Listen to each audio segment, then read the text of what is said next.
me. I tapped 2 nails into a cedar post. And the next thing I knew, 3 police cruisers were barreling toward my fence like I'd declared war on zoning codes. Turns out, me, when you build a cabin near a creek, and your neighbor's got a god complex with a clipboard, things escalate fast. If you've never been accused of environmental terrorism with a hammer in your hand, me, you're living too safely, me. I thought I was just building a little cabin. Turns out, I was building ground zero for one of the most ridiculous HOA showdowns you'll ever hear stick around. Because what she does next makes that police call look like a warm up and hey, drop a comment. If you're now, I wasn't building the Eiffel Tower. I was putting up a tiny cabin, more outhouse than farmhouse, for my horse tour customers to sit, sip water, and maybe pet a goat. But Charla Penbrook, me ourself, declared HOA president with a voice like an emergency siren and a haircut that screamed, speaks to the manager. Didn't see it that way. She came stomping across my property like she was seizing the Suez Canal, pointing at me and hollering, "He's building on our lakefront!" Ma'am, it's a muddy ditch with frogs, not the reflecting pool. But okay.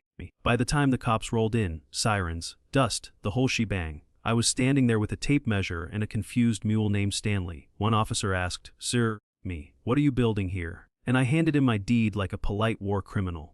"Just a cabin on my farmland, officer. Bought it from old man Hartwell." Got every paper signed and sealed. Charla was pacing like a malfunctioning Roomba yelling, "Me.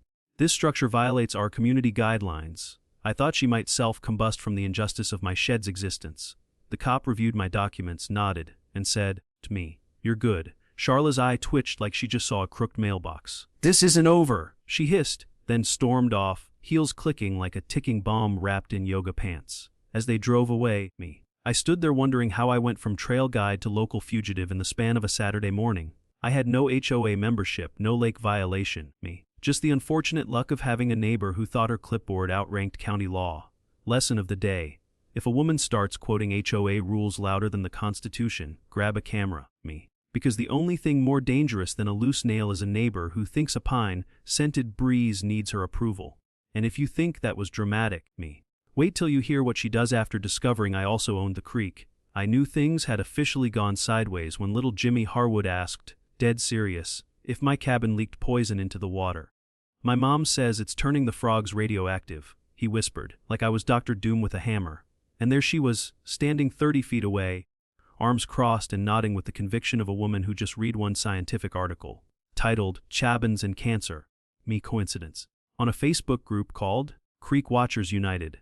The town had gone from potlucks and porch waves to whispers and sideways glances, all thanks to Charla's latest stunt. The flyers were bright yellow with a border of ducks, probably to drive home the nature theme. Emergency, Toxuosar suo mu aactiro alad was written in a font so dramatic it could have headlined a tornado warning. I found one taped to my mailbox, one stapled to a telephone pole, and one somehow fluttering out of my chicken coop. Neighbors I'd chatted with days earlier now looked at me like I'd been caught microwaving styrofoam. One woman clutched her yoga mat and muttered, "He's endangering the wetlands, Harold." Even my dog, Waffles, got dirty looks. I kept building the cabin in silence, playing it cool like the villain in a western, except instead of a cigar, I had a level and a thermos full of black coffee. I figured the madness would pass like pollen or a bad town council haircut, but then the mailman dropped something different, a plain envelope, no return address.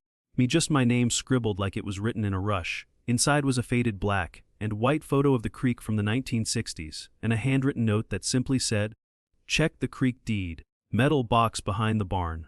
She doesn't know you have it."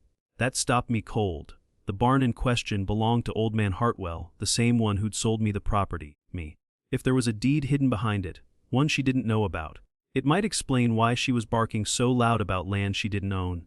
I didn't tell anyone, not even Betty next door. Instead, I grabbed my flashlight, my crowbar, and a strange sense that maybe, just maybe, I hadn't wandered into a turf war, but an unraveling lie that was older than Charla's first power suit, When the gossip's thicker than the fog and even the ducks start avoiding you, don't yell, document. Because if the town queen is this upset, she's probably trying to keep a royal secret. And if she's telling everyone the creek is public, then why is there a 1962 deed with my name on it rusting away in a lockbox behind someone else's barn? Stick around, you'll want to see what I find when I open it. I've opened cheaper bourbon bottles with more resistance than that rusted lockbox. 3 taps with the back of my hammer and the latch gave up like it owed me money. Inside, one rolled 1962 survey map, 2 notarized creek bed ownership documents. Me. And a letter so old it smelled like coffee and mothballs. Turns out, old man Hartwell didn't just sell me the land. He sold me the entire waterway, right down to the sediment. Me. The box was basically a time capsule of Nace Tri HOA. I took everything to the county office like I was turning in state secrets. Meet the clerk, a woman named Denise with readers on her nose and judgment in her eyebrows, eyed the papers, tapped through some old files, and said, "Well, Mr. Walker, me. Looks like you bought yourself a creek and then some. These documents check out. You even have exclusive water rights. That's rare." I nodded like I knew what that meant, me. But inside I was grinning like I'd just won a poker hand with pocket twos. Meanwhile, Charla was online calling the creek a shared eco-resource. Unaware she was standing on legally documented private property. I could have shut her down right then. Me could have walked up to one of her sidewalk summits, unrolled the survey map like a scroll, and shouted, "The creek is mine, and so is your HOA fantasy!" But I didn't. I let her keep going, me. I watched from the sidelines like a man who'd just been handed front row tickets to a demolition derby, but knew the driver didn't realize her brakes were cut, me. Letting her get comfortable with her own lie was like watching someone blow up a balloon labeled public land right next to a cactus. Then it got even better, me. She started posting announcements on the neighborhood app. "Join us for our first community dock planning meeting, celebrating our lake. Bring ideas, snacks, and positive energy." And just like that, me, she wasn't just spreading fiction. She was planning construction on my creek. The same woman who said my cabin threatened the ducks was now sketching blueprints like she was building a pirate harbor. And the town, eating it up like it came with a side of coleslaw. When someone starts yelling about ore, resources, and shared land, check whose name is actually on the deed. Sometimes the loudest activist is just trespassing with confidence. She thinks she's planning a party for Ore Lake. Cute. I've got copies of the deed. Me, a verified survey map, and a lawn chair for the popcorn. You'll want to stick around for when she tries to give a speech on property that doesn't belong to her. She planted that HOA sign in my soil like she was claiming Mars. Big red letters, a fake seal that looked like it was printed at Kinko's, and a font loud enough to scare geese. No building, protected wetland. Violators will be publicly shamed on next door. It was less a warning and more a middle finger in Helvetica bold. Neighbors walked by snapping photos like it was the Lincoln Memorial, me. One guy even brought a selfie stick, and there I was, sipping coffee, watching them pose on land they didn't know I owned down to the last blade of grass, me. Charla claimed it came from an emergency HOA vote, apparently held in a parallel universe because not a single neighbor remembered being invited. When asked about it, she said, "All active members were notified via proper channels. Ma'am, posting on a Facebook group with 3 likes and a typo doesn't count as a legal summons." Betty, the retired schoolteacher from down the road, me pulled me aside with the urgency of someone who'd seen a lot of nonsense and knew when it was about to reach DF going too. "She's planning something bigger," Betty warned me. "Cupcakes are involved." Turns out Charla wasn't just planting fake signs, she was planning a full creek protection celebration. Balloons, a sound system, printed agendas, me, and a speaker list that included her husband, a part-time notary, and the neighborhood's most gullible yoga instructor. The event was pitched as a victory lap over unauthorized cabin development, which, me according to her flyer, threatened both the ecosystem and local spiritual harmony. I read that line twice. The woman had gone from HOA to full cult leader in under 2 weeks. And I hadn't even shown her the deed yet. Now here's where it gets funnier than a chicken on roller skates. She put out official-looking flyers with bold black titles. Me protecting our creek from rogue construction, like I was smuggling barrels of crude oil under my outhouse. One neighbor told me, "She said your building might attract squatters with jet skis." I blinked twice, me. "Sir, it's a bathroom with a water cooler." But Charla's propaganda was spreading like barbecue sauce at a family reunion. She was so confident, so public, me. So sure of herself, right before reality was set to knock on her clipboard. Fake authority always throws the biggest party right before it belly flops into the truth. She planned a victory celebration for Ore Creek, complete with cupcakes and conservation cosplay. But she forgot to check who actually owned the dance floor. And lucky for me, I brought the guest list, me, the legal receipts and a portable sound system of my own. Stick around, because when she gives her big speech about protecting shared land, I'll be standing 10 feet away, holding the deed like a mic drop. She strutted out like a parade marshal for delusion, me wearing a sash that read, "Creek Commander," as if she'd just led troops through a historic HOA battle and planted the flag of passive aggression on my private creek bank. Folks clapped me. Someone brought a fog machine. I stood 30 feet back behind my portable projector and watched the show unfold like an off-brand TED Talk meets a bake sale coupe. Charla raised her clipboard like it was the 10 Commandments and hollered, "This is a protected water zone under community oversight." The cupcakes hadn't even been passed out yet, and she was already zoning property she didn't own like it was SimCity. Then came the cherry on the lawsuit Sunday. She proposed a dock tax, a real one, with suggested annual fees for community creek access enhancements, which included, and I quote, seasonal paddleboard storage and a rustic dock beverage kiosk. Folks nodded like she was Moses parting the HOA Red Sea. She followed it up by declaring the ecosystem was officially being rezoned as a reflection sanctuary. I nearly spit coffee through my nose. This woman was rewriting land law with buzzwords she probably got off a yoga mat.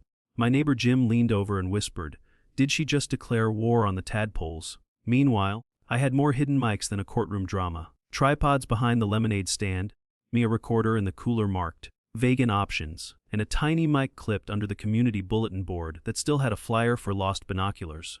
My laptop streamed every syllable to a backup drive. I wasn't just capturing a speech, I was archiving a meltdown. Her voice boomed, "This creek belongs to the people," which was perfect because 30 seconds later, I queued up my slideshow titled, "Deed Records and You a Comedy Special." First slide. A photo of the very ground she was standing on highlighted in bright yellow labeled Travis's property since 1962. The shift in the crowd was instant. You could hear the cognitive dissonance rippling like wind through a cornfield. I hit play. Her voice played back loud and proud. "This creek belongs to the people." Cue the next slide, the property deed with her standing on my land, time-stamped and stamped by the county. Betty nearly spit out her cucumber sandwich. Charla's face froze like a buffering Zoom call. Someone in the crowd said, "Wait, does this mean the picnic tables are on his land too?" Yes. Yes, it did. So here's your lesson for today, folks. When someone builds a kingdom on lies, all it takes is a projector and a little Wi-Fi to send it toppling like a Jenga tower made of bad decisions. She thought she was giving the Gettysburg Address of HOA reform. What she actually gave was Exhibit A in a backyard legal takedown. And if you think the crowd was tense now, just wait till you hear what happens when I hold court at the picnic table and read the bylaws aloud. This next part, it's where the board goes boom. I didn't just stroll into that backyard creek fest. No sir, I descended like HOA Gandalf with a laptop instead of a staff. Charla had lemon bars and a clipboard full of fiction. I had a notarized 1962 survey map and a Bluetooth speaker louder than her voice at full shriek. Folks were halfway through pretending her speeches made sense when I plugged in, pulled up the projector, and said, "Mind if I share something from the archives?" A hush fell faster than a dropped casserole at a potluck. Slide 1, my name. Slide 2, my deed. Slide 3, her voice clear as a bell. "This creek belongs to the people." She froze like she'd been hit with HOA stage fright. The crowd didn't gasp. They exhaled like they'd just realized they'd signed up for the wrong religion. Betty cleared her throat like a school principal. "We never got a meeting notice." The mailman chimed in, "Mom, you never mailed a thing." It was like watching a magic show fall apart mid-trick. Her spell broke with one click of a slideshow and a county seal. You could practically hear her authority deflate like a pool float in cactus season. Then came the real music, the sound of that fake HOA sign being ripped from the dirt. Thwoop, it sounded like karma dropping the mic. Doug from 2 Farms over yanked it out like he was pulling weeds of injustice. Somebody actually clapped. No joke. There was applause like we'd just finished a Broadway performance titled Fraud and Consequences. The protected wetland sign hit the grass face first, and even the squirrels looked relieved. Charla, meanwhile, started screaming the one word every exposed fraudster clings to like it's a life raft, fraud. She pointed at my documents, then at the crowd, then at the sky like she was trying to summon HOA reinforcements from the clouds. "This is all a set up," she yelled, eyes darting for an exit that didn't involve accountability. I calmly started passing around a sign-up sheet titled Petition to Remove HA Leadership. It filled up faster than bingo night at the senior center. Truth doesn't need to scream. It just needs a printer, a thumb drive, and the kind of timing that makes fake authority eat dirt. And as Charla stomped off like a toddler who just got told the playground's closed, I stayed behind, sipping sweet tea and collecting signatures. Curious what happens when the person who screamed, "property violation," gets formally evicted from her own board seat. Stick around, because next, we count the votes. They say karma tiptoes. But when Chuck stood in front of Charla at the emergency HOA meeting and said, "I'm filing for divorce," it hit like Amazon Prime with next day vengeance. The room didn't gasp, it blinked. Charla stood there blinking too, like her own plot twist showed up early and uninvited. The woman who once barked, "Me. This creek is my legacy," suddenly looked like a birthday balloon 2 weeks after the party, deflated, dangling, and strangely noisy when touched. The vote was quick, me. 42 hands went up to remove her as HOA president. Hers stayed frozen in place like someone had hot glued the gavel to her moral high ground, me. The motion passed faster than her gossip used to spread at the farmer's market. Even the quiet couple from the end of the lane raised their hands, and they hadn't spoken since the Bush administration. Chuck didn't vote. He just turned, picked up his briefcase and muttered, "I should have left when she posted that fake wetlands map." Then came the real showstopper. Betty stood up with a folder. "Me, turns out Charla's precious pond sanctuary, the one she bragged about during every HOA potluck, wasn't a sanctuary at all. It was an illegally filled drainage easement from 2006. Me county records confirmed it, and suddenly her prized koi pond had all the resale value of a swamp with legal baggage. By morning, her house had a "for sale" sign and a desperate Zillow listing that conveniently forgot to mention pending environmental violation. Betty was voted in as interim HOA president with the kind of quiet applause reserved for substitute teachers who cancel pop quizzes. Her first order of business, a public apology to me, signed by the remaining board members and posted on the HOA bulletin board, right next to the upcoming bake sale flyer Charla had stapled up the day before. Me. That thing got pulled down faster than a teenager's fake mustache at prom. Betty's voice was calm. Me. "We regret the actions of our former president." Charla's car peeled out of the neighborhood an hour later. Lesson of the week: bullies don't need pushing. Me. They collapse when the weight of their own ridiculousness finally exceeds the strength of their cheap power grab. But this isn't over yet, because I found Charla's biggest, most expensive sign still sitting in her garage. Want to know what poetic little place I hung it? You'll want to see that finale. Keep watching. 6 months later, the cabin still smells like Sidar and Spite, and both are aging well. The toxic construction zone is now a certified rest stop for horse tours, school groups, me, and the occasional HOA survivor who stops by just to exhale without fear of citation. Tourists buy lemonade, take creek selfies, and ask if the legend of the OA lady with the sign fetish is true. I smile, point to the composting toilet and say, "Depends how long you got," because Charla's big, shiny, no building protected wetland sign now hangs right above the stall, repurposed as the crown jewel of ironic plumbing. Turns out a bathroom beats a boardroom. When the new HOA needed a neutral, humble meeting space, Betty proposed my cabin. No one objected, probably because the coffee's better and there's zero chance of a surprise vote to criminalize bird feeders. The first motion passed. No clipboards within 20 feet of this structure. The second, a unanimous ban on HOA presidents using the word sanctuary, unless it refers to a church or an actual duck pond. Chuck, me now legally unentangled and spiritually untethered, offered to repaint the neighborhood signs. Less threats, more directions, he said while peeling Charla's old community enforcement zone sticker off the HOA welcome board like it was a bad tattoo. Even the mailman got in on the restoration movement. Me. Delivering official meeting minutes with a note that read, "This time they're real." You know trust is returning when the guy who watched it all from a mailbox finally delivers hope with a stamp on it. Me. My cabin became more than shelter. It became the symbol of what happens when patience, paperwork, and a good sense of humor win over gossip, glitter fonts, and clipboard tyranny. School kids now learn about water rights next to the very creek that nearly sparked a neighborhood revolution. One even asked me, "Is it true she tried to fine you for building a bathroom?" I said, "Kid, me. She tried to turn my toilet into a felony. So I turned her sign into wall art, and that's the real kicker, isn't it? She tried to make me a villain over a cabin. Now I'm hosting potlucks and HOA meetings in the same building she said violated nature. Legacy isn't loud, it's long. Here's how it ends, folks. Not with a courtroom meltdown or a viral HOA screamfest, me.